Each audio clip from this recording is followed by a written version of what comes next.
The desert stretched endlessly beneath a sky that shimmered with heat.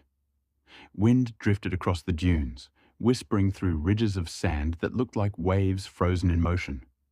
The sun had just begun its climb, casting a dull orange haze over the land. Everything was still. There were no calls of birds, no rustle of leaves, only the faint hiss of air moving across rock.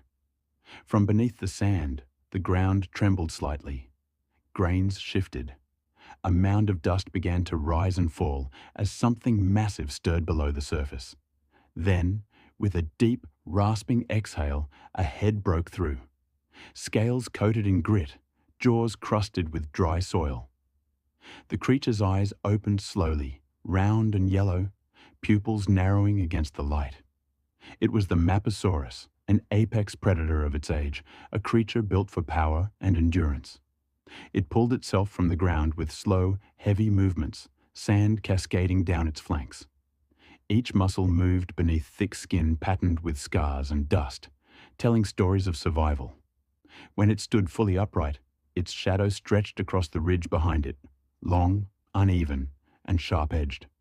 For several moments, it didn't move. The only motion came from the faint ripple of heat across the air. The Mapusaurus lifted its head slightly, tasting the wind with a slow flick of its tongue. Its nostrils flared, taking in a flood of scents: old blood, dry vegetation, and the faint trace of water somewhere beyond the dunes. It turned its head in that direction. The creature began to walk. Its steps were slow but deliberate, each one pressing deep impressions into the baked earth. The weight of its body caused small stones to shift and crack underfoot. Insects scattered in brief bursts of motion, only to disappear again into the sand. The horizon stretched on endlessly. No trees, no shade, no sound. But the wind. The Mapusaurus paused at the top of a small rise, its gaze sweeping across the wasteland. Its eyes were ancient, built to detect movement even at great distances. Nothing stirred. The silence of the plain meant no immediate prey, but also no rivals. The creature's breathing was steady and low, a mechanical rhythm that matched the pulse of the land. It moved again, crossing the ridge and descending into a dry channel where once a river might have flowed. The sand here was darker, heavier, mixed with stone and bone. A half-buried skeleton lay to one side, ribs curved like the frame of a ruined ship. The Mapusaurus paused briefly beside it, lowering its snout to the remains. A faint scent of decay lingered, though it was days old. It ignored it and moved on. The wind began to pick up, driving waves of dust across the valley. The giant predator lowered its head slightly against the current, eyes narrowing to slits. Its skin bore the shifting color of the land, faded reds, browns, and yellows, blending perfectly with its surroundings. Each step forward was silent but heavy, marking the earth with evidence of its passage. At the edge of the channel, a cluster of rocks offered brief shelter from the heat. The Mapusaurus paused there, resting its weight on powerful hind legs. It stood still for several minutes, scanning the distance again. Far to the north, a faint shimmer broke the horizon, the reflection of light on water or bone. The nostrils widened again. The scent was faint, nearly lost in the dry air, but distinct enough to catch attention. A long, low growl vibrated deep within its chest. Not anger, not warning, just the sound of a creature testing its own breath after rest. The sound rolled across the dunes, scattered by the wind, and faded into distance. When it began to move again, the motion was steady and sure. Tail extended for balance, head low, eyes alert. The desert beneath its feet was ancient, carved by wind and time, indifferent to the predator walking upon it. Hours passed without change. The sun rose higher, and the air grew hotter. The Mapusaurus continued onward, guided only by instinct and scent. Occasionally, it stopped to scratch against rough stone, shedding dried scales. The sound echoed like the rasp of metal on rock. Finally, as the day neared its height, the creature reached a wide basin, the remains of an old floodplain. Cracked mud stretched in a mosaic pattern, and in the center, a shallow depression held a pool of muddy water no larger than a small pond. The predator approached, lowering its massive head. The water rippled as it drank, slow and deliberate. Each gulp sent small waves outward, disturbing the reflection of the sky above. It stayed there for a long moment, motionless, except for the steady rise and fall of its chest. The world around it seemed empty, timeless, but the dust on the horizon shifted, faint, far away, yet not by wind alone. Something else was out there. The Mapusaurus raised its head again, droplets of water sliding down its chin, eyes narrowing toward the distant movement. It stood silently, waiting, as the sun burned hotter over the land. The hunt would begin soon. The wind sharpened as the Mapusaurus moved deeper into the land. The dunes gave way to jagged formations of sandstone, eroded by time into towers and ridges. The landscape here was harder, rougher, not the open desert of the morning, but a maze of stone and shadow. The predator entered it without hesitation. Every step echoed between the canyon walls, a low vibration that carried for long distances. Loose gravel shifted beneath its weight.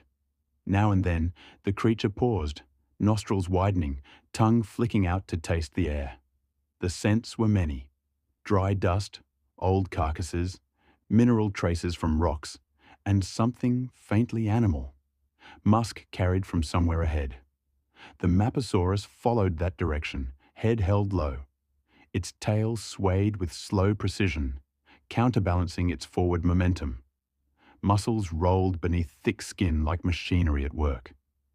The canyon narrowed, pressing the predator between high red walls that shimmered faintly under the sun.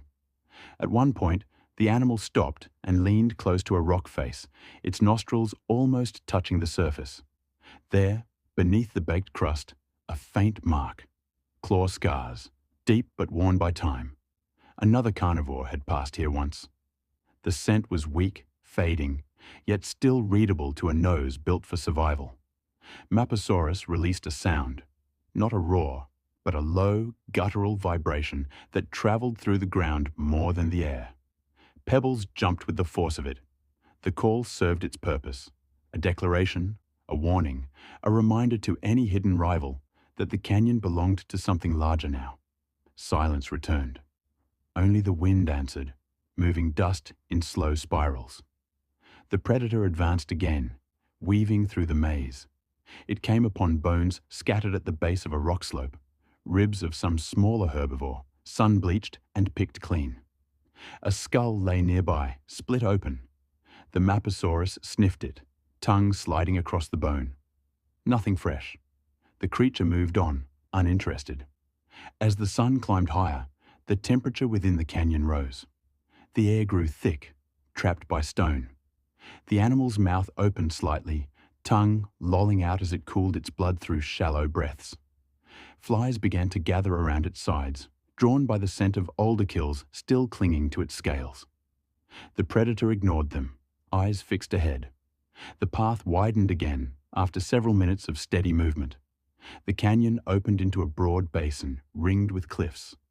Sparse vegetation grew in cracks between stones, small ferns, dry shrubs, and thin shoots of grass clinging to survival. The faint buzz of insects filled the air. In the center of the basin, a shallow pool of muddy water glimmered under the light.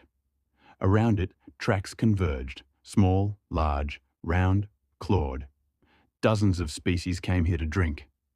The Mapusaurus approached carefully, lowering its body slightly as it walked. Its steps became measured, soundless. The water surface reflected a fractured image of its head as it leaned close to sniff the edge. A lizard darted from beneath a rock, its claws scratching against the surface before vanishing into the shadows. The predator did not flinch. It simply watched the ripples the small creature left behind. After several minutes, it leaned forward and drank again, slow gulps disturbing the stillness. The water carried faint traces of decay, evidence that some creature had died nearby. When it finished, the Mapusaurus turned toward the eastern ridge. The light struck its flanks, highlighting the faded scars that crossed its body. Its jaws opened slightly, emitting a low rumble. More habit than signal, a voice that had long dominated the valley. It began to walk along the cliff edge, claws scraping stone. Midway up the slope, it paused again, sensing vibration through the ground. It froze completely, one foot still raised. There, a distant tremor, rhythmic, almost too faint to notice. The pattern was familiar, the movement of something massive, walking. The predator's eyes shifted toward the direction of the sound. Far beyond the rocks, the horizon wavered with heat. Nothing visible, but instinct read the signal with certainty.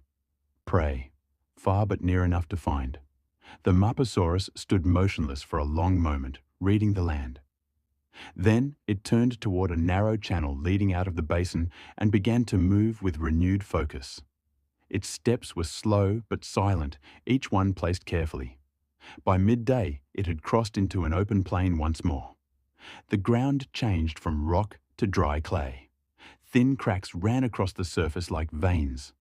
The air was filled with the faint hiss of wind dragging sand across stone. A small carcass lay ahead, half buried, bones still attached by strips of dried flesh. A scavenger bird pecked at it until the predator's shadow fell across the ground. The bird froze, then took off in a frantic burst of wings. Mapusaurus didn't chase. It lowered its head, see,